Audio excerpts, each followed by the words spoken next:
Hello everybody and welcome to the 2012 high school football season and our first installment of Prep Rally. Alongside Dennis Summerall, I'm Rob Hernandez and we're here at the Bishop O'Connor Center where Madison Edgewood is about to fire up with its first practice of the season. Dennis, those of us who have been here a while remember Bishop O'Connor as the old Madison Holy Name. We covered a lot of afternoon games here when Al Minert, the current coach of Edgewood, was the coach at Holy Name, and now they're going to open up practice. Kind of a neat way to go back in time for Al and for the Crusaders. Yeah, a little bit of reflection. Last year was a great season for the Crusaders, getting to the semifinals. And a lot of guys to replace this year, and they can't wait to get out there like all the other schools around the state. We'll have 7 divisions and state championships before we know it'll be November. That's right, and of course, nothing like a state or a first practice of the season, Dennis. And you've been to a few today. Just sort of tell us what opening day of the high school football season with practice means for you, and what it feels like out there at some of these camps that broke today. Well, Lodi 6:45 a.m. They're out there. Dave Paul said, well, we might as well get going right away. He said when he was playing, you practice in the morning, take a break, and come back in the afternoon, tie up the whole day. They want it done. The kids maybe hate getting up at 5:30, but they're done by 11:30, so that works out great for them. But the enthusiasm from the coaches, again, they beat the heat, 90 degrees in the afternoon, but it was 72 when I left the house this morning. 74, 75 around 8 o'clock. Sure. Great. And we saw the Mankey, the cousins, Donnie. We've seen Donnie for 3 years as a kicker. Going to be a tight end this year for Lodi. And his cousin Fred, who will probably be the leading tackler for the Blue Devils. Well, Dennis got started early. Our madison.com team has been out blogging from practices all day. And we stopped by Verona this morning and asked Dave Richardson what made this opening day of practice so special. With minicamp, with the 4 days that we have with the kids, that we get things rolling a little bit there, and we did that, a week and a half ago. So they have a week off, and then they come back pretty amped up to get things started for real. So, it's been a good morning. Well, from one conference champion to another, Wanakee, the 3-time defending Division II state champion, got practice going today. And Dennis, you stopped out, saw the Warriors.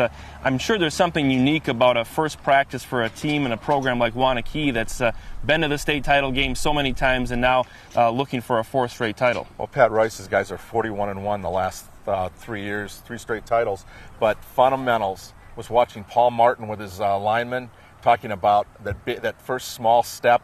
And he had right behind a white line, so he could say, if you hit the white line, you're doing it wrong, guys. And he had one side did it 3 times in a row, making sure from the day one fundamentals. The other thing was last year, Will DeCora was the defensive end. Remember in the state title game, he was chasing quarterbacks. This year, he's going to be chased as the quarterback, but he was still running through some defensive drills in case he might be there. Pat leaves no stone unturned. No, he sure doesn't. Now, numbers are always a big thing with Wanakee, and it seems like we may not know the names right away. We get to know them real quick as the season unfolds, but I got to imagine it was a small army out there at Wanakee today. Oh, definitely. They have 7 returning starters, Pat said, and Jacob Ornosorgi, baseball player in the spring. He's 3rd-year starter, and he was a starter at center last year. And then Dean Helt, who's also a returning starter tackle. That's where it all starts for them with the Hogs. Well, we've got big expectations of the Wanakee Warriors again this season, but we heard today that the Wanakee Warriors have great expectations of their own. Our madison.com crew was out there, talked to a couple players, and Coach Pat Rice. Everyone's just itching to get out here. Emotions are high. We were already all winter. We've been working in the weight room. Everyone kind of knew just off that Camp Randall win. We all kind of are feeding off of that energy yet. It's always cool to start football, especially here with our kids working hard and they're excited. And we've been waiting for it for a long time. So this is a fun day for us and a good day. But there's a lot of learning. There's a lot of light bulbs going on. There's a lot of new people that are going to have to step up. Well, Wanakee obviously a prohibitive favorite to win the Division II state title and obviously be a contender in the Northern Badger. Dennis, let's bounce around quickly from conference to conference here. Southern Badger Conference, we're here. Madison Edgewood behind us will probably battle Monona Grove for the conference title in the Southern Badger, but how do you see that mix this year? They meet in week 2. They do. Monona Grove opens with Wanakee. Right away they go to Edgewood and then Fort Atkinson. I think the team to watch. Also look out for Milton, A.J. Natter, who's already committed to Nebraska. When he goes head-to-head with Jaden Galt, the starting tackle for MG, that will be a battle to watch. Great matchup there. Big 8 conference. We should also know in week 1 at least between two of the teams who might have the upper hand as Sun Prairie takes on Verona at Verona. Dennis, I know Middleton usually waiting for the to play the winner of that game in that triangle of powers in the Big Eight, but we like the skill position players at Madison Memorial. New coach at Janesville Parker, but same old system. Kind of a little bit of mystery in the Big Eight this year? And a sleeper in Janesville Craig. Ben McCormick's been down there a few years, has got a class together. They hadn't lost at the lower levels, so I think they'd kind of be the sleeper. But I really like Joe Ferguson has come back, three-sport athlete at quarterback. He'll handle the running game. They've got 4 great receivers. Derice Fountain was a state place winner in the hurdles. Yep. And then also Jester Weah, who's going to be he'll open up our prep profiles. People are going to find out what a talented student athlete he is, too. Yeah, multi-sport guy, great on the basketball court as well, and could boost Memorial up in the standings.